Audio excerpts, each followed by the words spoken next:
All right, good people. It's Deacon Dayne back. If you have been rocking with us this entire series, I appreciate you. This is the final episode, episode 10, video number 10, and the spirit behind every addiction series. And, episode number 10 is going to be about how God restores the years that addiction stole. Oh, man. It's going to be real. Out of every episode in this series, this one might be the most important because you can talk about addiction. You can talk about cravings. You can talk about discipline, fasting, conviction, repentance. But if you don't talk about restoration, addicts will think that their story ends at survival. And God didn't just save you just to survive. He saved you to restore you.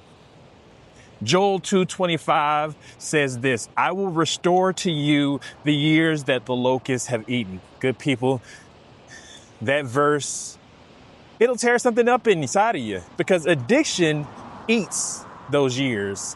It eats purpose, eats confidence. Addiction eats opportunities, eats identity, eats relationships. It eats time. And time is the most expensive currency you'll ever own. But God said, I will restore the years, not the moments, not the memories, the years. That means nothing you lost is gone forever. Nothing the addiction stole is beyond God's repair. Nothing you wasted disqualifies you from destiny. Let me tell you something. I learned in my own recovery, addiction delays, but God accelerates. Addiction destroys, but God rebuilds. Addiction steals, but God returns more than it took. Restoration is not God giving you back what you had. Restoration is God giving you better than what you had. All right, addiction may have taken years, but it didn't take God's plan. That's your first takeaway. See, we think God writes our story on paper. Like if we mess it up, he has to throw it away. Nah, God writes your story in ink that can redeem mistakes. He doesn't erase your past, he transforms it. Your pain becomes wisdom. Your struggle becomes compassion. Your addiction becomes testimony. Your relapse becomes revelation. Your setback becomes assignment. Nothing gets wasted in the hands of God. Takeaway number 2, restoration doesn't start when you're perfect. It starts when you're honest. Restoration started the day for me, the day I admitted I couldn't stop drinking alone under my own power. It started when I surrendered. It started when I said, God, if you don't save me, there's no way I can make it. God doesn't restore the fake version of you. He restores the real you, the broken you, the tired you, the addicted you, the ashamed you, the numb you, the I don't know who I am anymore you. Restoration is for the version of you that's still limping from what happened. Third takeaway, God restores through process, not magic. God can do miracles in a moment, but restoration, that's daily. That's day by day, decision by decision, prayer by prayer, repentance by repentance, discipline by discipline. You wake up one day and realize, I'm not who I once was. I don't crave what I once craved. I don't run to what I ran to. I don't hide like I used to. I don't fear like I used to. Restoration is slow enough to humble you and fast enough to surprise you. Fourth takeaway, your restoration will touch areas you forgot about. God will restore. He will restore your confidence, relationship, sleep. God will restore your mind, your identity. God restores. God will restore your purpose,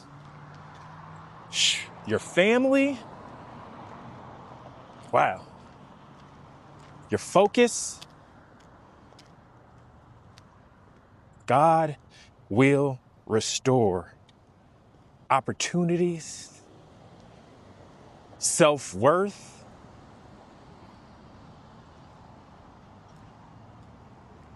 Because addiction didn't just attack one part of your life.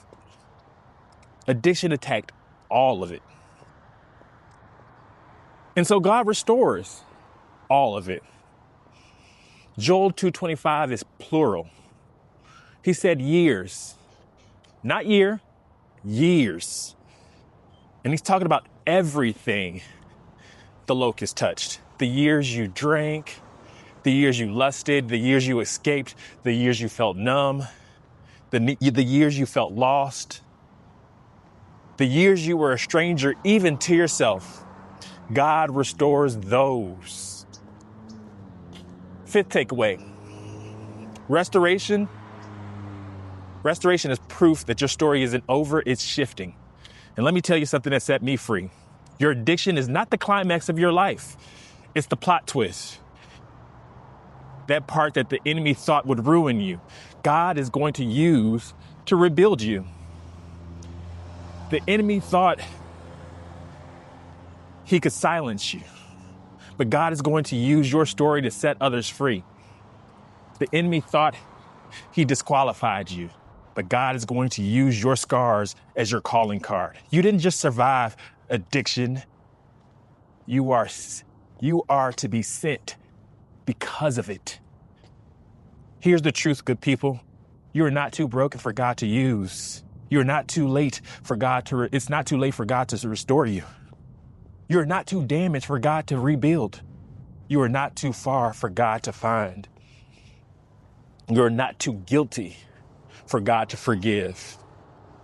And you are not too lost for God to lead.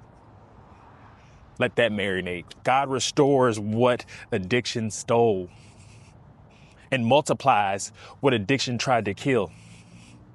So if this finale hit your spirit today, comment boldly. God is restoring my years, because he is.